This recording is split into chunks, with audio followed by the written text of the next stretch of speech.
Bienvenue à tous pour cette dernière journée du Mondial Football de Montaigu. Pour disputer la 5e et 6e place, le Cameroun affronte la sélection japonaise. Après une demi-heure de jeu, c'est le numéro 16, Masaki Koyama, qui envoie le ballon à l'opposé de la surface, à Soma Takigawa, qui élimine le défenseur. Une belle passe en retrait vient offrir le premier but de la rencontre, signé Kiyota Tatsunu. 1-0 pour le Japon.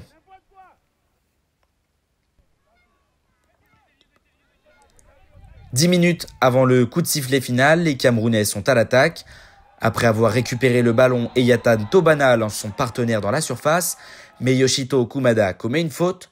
C'est le numéro 9, Félix Martial Defofonku, qui va prendre la responsabilité. Après quelques pas d'élan, le gardien touche le ballon, mais il rentre tout de même dans le but. 1-1 avant la fin de la rencontre. Séance de tir au but pour les départager, c'est le numéro 19 Kanata Ochiai qui viendra mettre fin aux espoirs des Camerounais. Victoire 5-3 pour le Japon.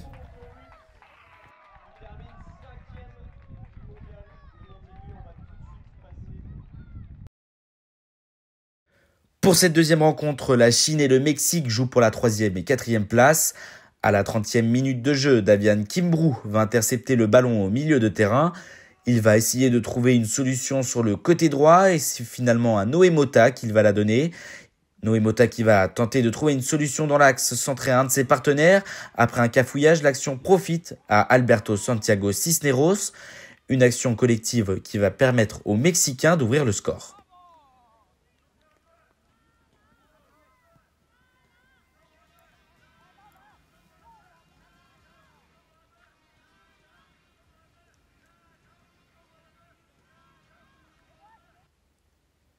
Quelques minutes après la reprise de la seconde période, les Mexicains vont encore une fois aller de l'avant. Cette fois-ci, c'est le numéro 11, Edgar Vargas, qui va tenter d'aller au but, mais Xiao Wang va commettre une faute dans la surface. Un penalty tiré donc par Edgar Vargas qui va trouver la lucarne. Score final 2-0 pour le Mexique.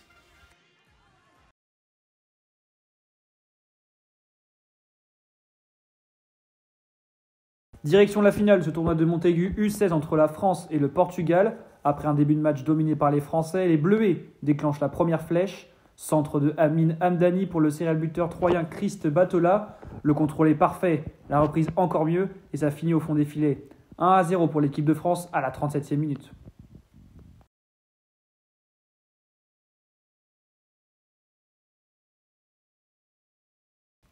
On revoit ce but, un super enchaînement de Chris Batola, auteur déjà d'un triplé en demi-finale face au Cameroun.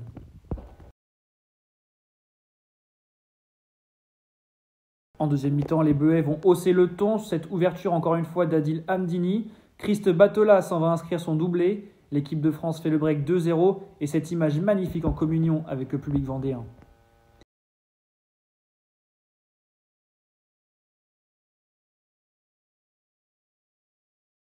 Quel ballon délicieux de Adil Hamdani, le Lyonnais double passeur décisif hier après-midi.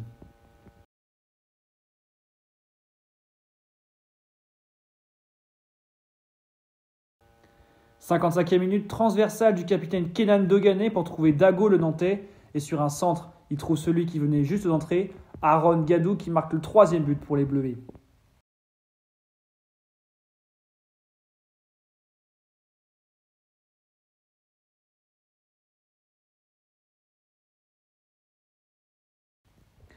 Mais alors que les Bleuets continuent à dominer, les Portugais vont revenir au score par l'intermédiaire de Gustavo Guerra sur une erreur défensive des Français.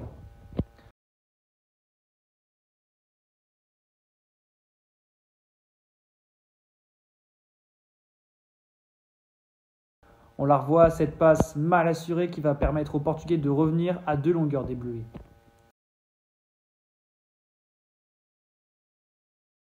Un coaching gagnant avec l'entrée de l'Auxerrois Mathis Tonneloué qui va redonner 3 buts d'avance aux Français. Ce centre magnifique de Aaron Gadou.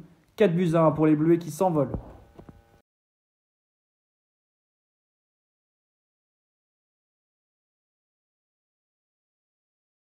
Et encore une fois, quel travail de la jeune pépite du Stade de Reims.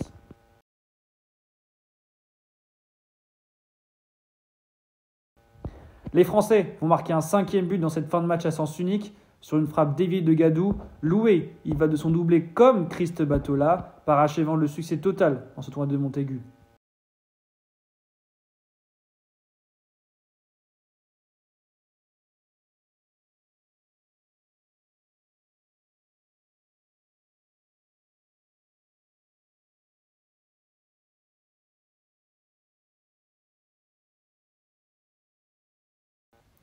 Et ça part de là, de Mathis Tonnet-Loué, il trouve Yacine Adich, le Strasbourgeois, et sur un superbe enroulé, Doué trompe le portier portugais.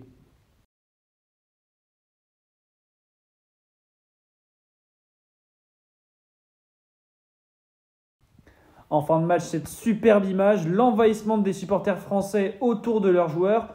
On remercie tous ceux qui nous ont fait vivre le tournoi de Montaigu et on se retrouve l'année prochaine pour encore beaucoup d'émotions à venir.